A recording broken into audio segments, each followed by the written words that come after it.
Part 1. You are going to hear a conversation. First, you have some time to look at questions 1 to 7.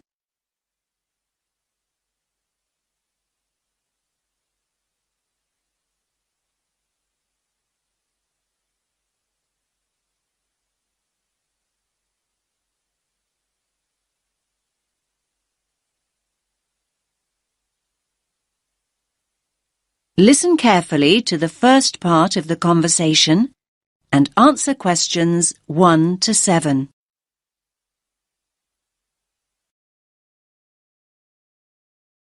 Rita speaking. What should I do for you? Oh, hi. I'd like to order some stationery. Could I know your name? Jackson Paris. Right. Can I just confirm your account number and the name of your company, Jackson? Sure. The number is 692411. 692411. Right. And you're from Rainbow Computer? No, the company is Rainbow Communications. Oh, okay. I'll just fix that on the system. Communications. And what would you like to order, Jackson? Envelopes. We need a box of A4, that is, normal size envelopes. White, yellow or manila? We'll have the plain white, please, but the ones with the little windows. Okay, one box. A4, white. Just one box, was it? On second thoughts, make those 2 boxes. We go through heaps of envelopes. As a matter of interest, are they made from recycled paper? No, you can't get white recycled paper. The recycled ones are grey, and they're more expensive actually. Right, we'll stick to white then. Something else, Jackson? Yes, we need some coloured photocopy paper. What colours do you have? We've got purple, light blue, blue, light green, whatever you want pretty much. There are 500 sheets on the pack. Let me see. We're going to need a lot of blue paper for our new price lists. So can you give us 10 packs, please? Make sure it's the light blue, though. 10 packs of the light blue. Anything else that we can help you with? Let me think. What else do we need? I'm sure there was something else. Pens, paper clips, fax paper, computer supplies, office furniture. Oh, yes. We need floppy disks. Do you have those nice coloured ones? Yes, but they're a bit more expensive than the black ones. That's all right.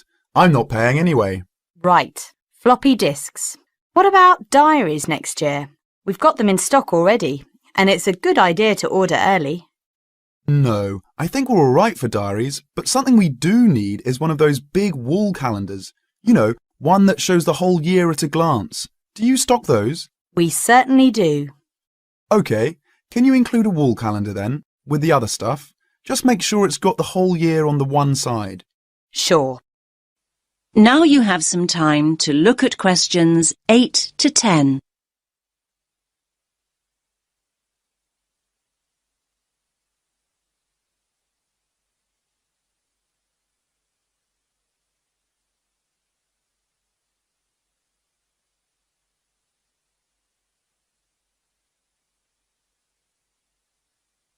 Now listen to the next part of the conversation and answer questions 8 to 10. And do you have a copy of our new catalogue? No, I don't. But would you send one? Yes, I'll pop one in with the order. You'll find it a lot easier to remember what you need if you have our catalogue in front of you next time. Yes, good idea. And when can you deliver this? Should be with you tomorrow morning. Can you make sure that it's not after 11:30 a.m? Because we have to go out at 12. There's only myself here on Fridays. Fine. I'll make a note in the delivery docket that they should deliver before 11:30. Thanks very much. Thanks.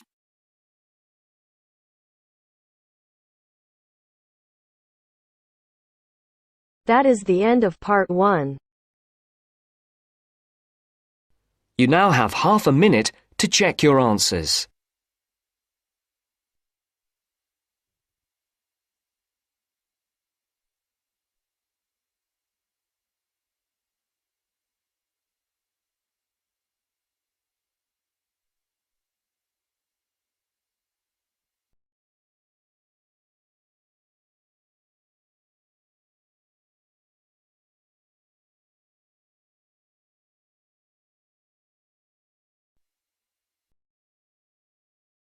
Now turns to Part 2.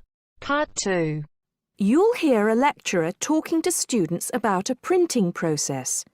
First, you have some time to look at questions 11 to 15.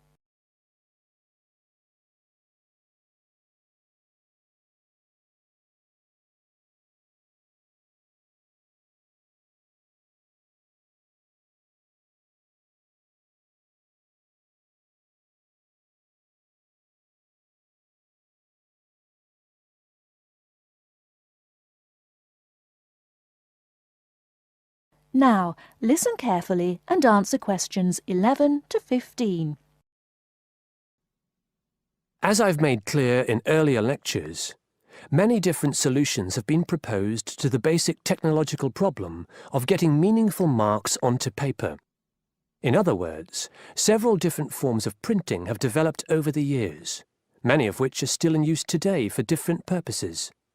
This week, I'd like to discuss the rotogravure process. This is one of the most widely used printing processes, and after describing how the process works, I'll be describing some of its industrial uses and the advantages and disadvantages of this form of printing. As the name implies, rotogravure is a form of printing in which large cylindrical pieces of metal rotate, while the paper to be printed passes between them. The paper is held in place against the printing surface by the impression roller. The weight of this roller is one of the factors that affect how much ink is actually transferred to the paper. Remember that this roller does not directly transfer ink onto the paper. The side in contact with the impression roller remains blank, and it's the other side of the paper which is actually the printed side. The impression roller presses the paper against the ink-bearing roller, generally known as the gravure cylinder. This roller is etched or engraved using either a laser or a diamond-tipped etching machine. This creates a large number of tiny holes in the surface of the roller which hold the ink. The depth and size of these holes determines how much ink is picked up from the ink fountain, which the whole printing assembly rests in. How much ink is picked up, in turn, determines the density of the image produced. As it rotates, the lower roller picks up more ink on its surface than is required, and this needs to be removed before contact with the paper. A flat edge, called the doctor blade, scrapes against the surface and removes all ink which is not in one of the holes on the surface of the lower roller. This should lead to a clean image. Before you hear the rest of the talk, you have some time to look at questions 16 to 20.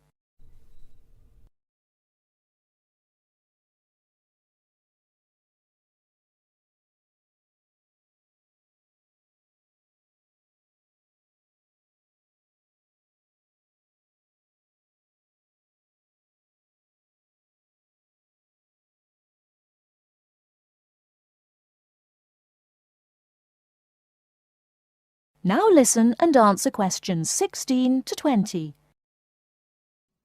Now that we understand a little of the mechanics of rotogravure printing, I'd like to look at it in the wider context of the printing industry and discuss the main uses. One of the main advantages of the rotogravure process is that the amount of ink which can be transferred to the paper is high compared to other printing methods. This means that a broad density range can be produced. In other words, with rotogravure, it's possible to produce many different light and dark shades, making it particularly suitable for reproducing photographs and fine art. For shorter print runs, some other processes may give a finer image, but rotogravure is ideal for jobs that involve printing, for example, 1 million magazines. One common place where you'll see printed matter that has been produced by rotogravure is in the advertising material that is often inserted into Sunday newspapers. Of course, it's not just paper that can be printed by rotogravure. It's a very flexible process, since the rollers used can be made to any size required. Whether it's consumer packaging or large rolls of floor covering that need to be printed, rotogravure is a relatively cheap, quick method that is used in a variety of industries. This isn't to say that rotogravure is without its disadvantages. Probably the main drawback is the fact that, with large areas of colour, the dots are visible, even without using any kind of magnifying aid. Now, does anyone have any questions about the rotogravure process? That is the end of part 2. You now have half a minute to check your answers.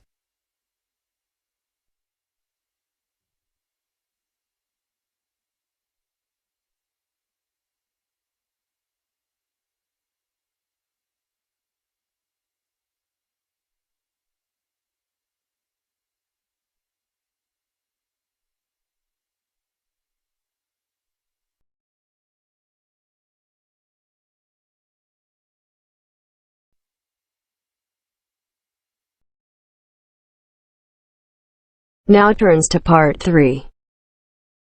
Part 3. First, you have some time to look at questions 21 to 26.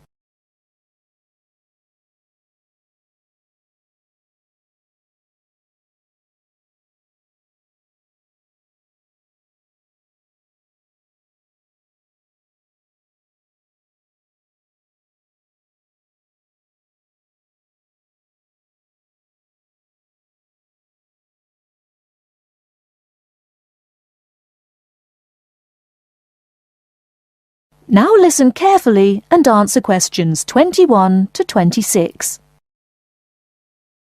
Hello, my name is Emiliano. I am a student here and I'd like to rent a house for 6 months. OK, well, you've come to the right place. We specialise in short-term rental. First of all, I would like to get a few details from you. Can you give me your full name, please? Yes, it is Emiliano Nespla. And can you tell me your present address, please? Yes, it's 17 Middleway, Penrose. I'm living with a homestay family at the moment. That's great. Now, do you have any identification with you? Oh, and we will need a reference from someone who knows you here. Maybe your homestay family. Yes, okay. Here's my passport and a card from my language school.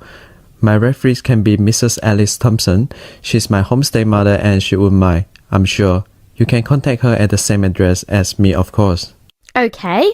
If we need to contact you, should we leave a message with your homestay? No, you can speak to me directly. My cell phone number is 021 548 3534. Great. Now, do you have a bank account? You will need to pay your rent by direct debit. You know, it will come out of your account automatically every month. Okay, I don't have my bank account details with me now, but I can get them and bring them back later today. That's fine. Now, can you tell me what kind of house you are looking for?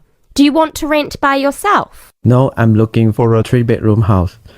I want to rent with my 2 friends. I will bring them in to see you later today. OK. And what areas are you interested in renting in? Well, here's a map. Can you see my school? I don't have a car, so I need to take some kind of public transport to school and I don't want to travel for more than 30 minutes each way. Do you think you have anything which is suitable? Yes, we do. Here is a list of available properties. I'll highlight the ones that could be of interest to you. Look at the map and go and have a look at the houses with your friends. Do you have a friend with a car? Yes, I do. Good. So go and look outside the houses. It will give you an idea of what the area is like. But remember, don't go into the garden or knock on the door. If you want to go in and have a look, let me know and we can arrange an appointment. Okay, can you give me an idea of price? Yes. If you look at the list, you can see the weekly rent written next to the house address. Oh yes, I can see it now. Do I need to pay anything else? Yes, you need to pay a deposit which you will get back when you move out, and you have to pay a non-refundable agent fee which is equivalent to 1 week's rent. You will have to pay your bills when they come in every month too, of course. Okay, well, thank you very much for your help. What time should I come back with my friends and my bank details? How about 2:30 this afternoon? That sounds good. Thank you for your help. I'll see you later. Thanks for coming in. Goodbye.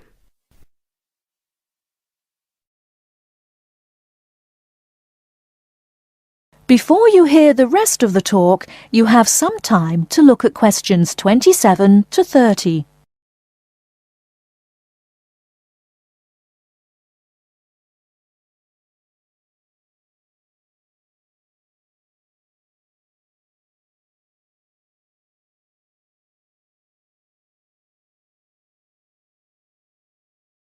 Now listen and answer questions 27 to 30.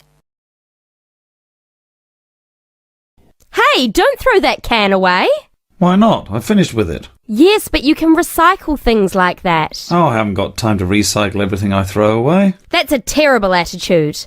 Don't you care about... Hello, you two. Hi, John. What are you arguing about? Oh, Sam says he doesn't have time to recycle. What do you think? Well, I agree that it can be difficult sometimes. Do you always recycle everything then, Mary? Yes, I think everyone should. I mean, look at the state of the planet. If we don't all start making an effort now, it could be too late. Well, one of the reasons I don't recycle as often as I should is that I don't really know where to go. There are no recycling facilities near me. Well, I know I said I haven't got time, but actually there is a bottle bank near the supermarket just up the road. So I suppose there are limited local facilities. So you can do your recycling outside the supermarket? Yes, but like I said, only limited. It's only a bottle bank. Well, I don't have a car, so it's very difficult for me, but I still do it. Sometimes a friend comes over and we take our recycling together, but not very often. So if your facilities are limited, then mine are very limited. Well, I suppose if you go to all that trouble, I might make more of an effort. Good. If it was up to me, I'd encourage more people to recycle. How? Well, how about some kind of incentive? A reward for anyone who makes an effort to recycle? That's a good idea. But if you think everyone should recycle, then why not penalise those who don't recycle instead of giving something to people that do? If there was a fine for anyone caught throwing recyclable materials in the rubbish, people would take more notice. Well, now you're going too far. Do you really want anyone going through your rubbish just to check if you're following the rules? No, I don't think fines are a good idea. Well, I think we should be doing something. Anyway, I have to go. I've got my social science class next. See you later. Yeah, see you later. Bye.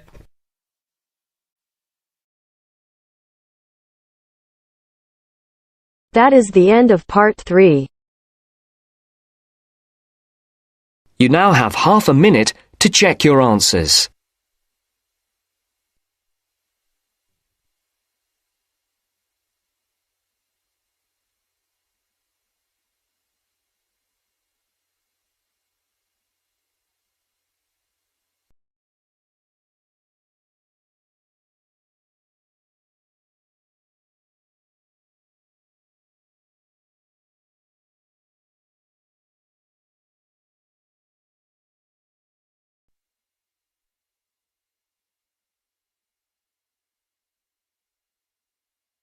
Now turns to part 4. Part 4. You will hear a postgraduate psychology student talking to other students about a job satisfaction study he has investigated. Before you listen, you have some time to look at questions 31 to 40.